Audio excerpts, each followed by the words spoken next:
Oh,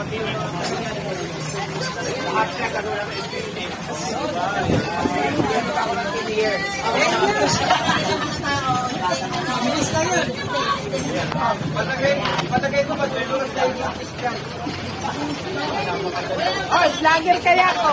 Ando na si Inday.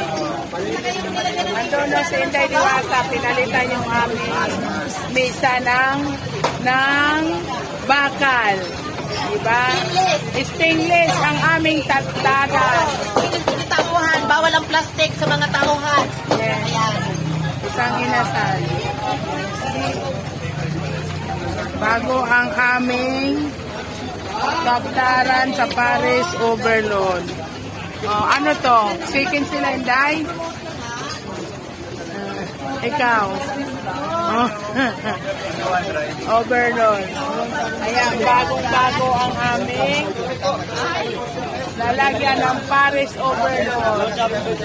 Yung chopper namin ng mga puwapo. Ayan, oh.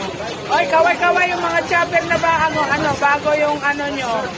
Anong masasabi mo sa bagong misa nyo? Napakaganda, parang yung nagbibidyo.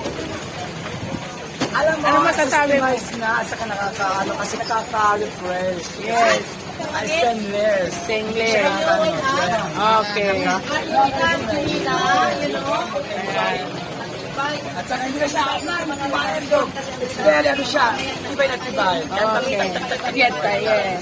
Okay.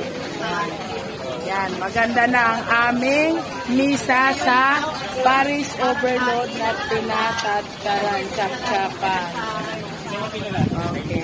Dito ang dine-in natin. Ang Pares, Marami pa tayo dito kumakain kahit anong sira nila. Yan. Napakadami namin dito.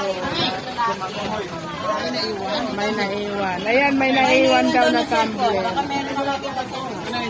Kanino to? Saan galing? Sa waray, mga waray ito. Saan na?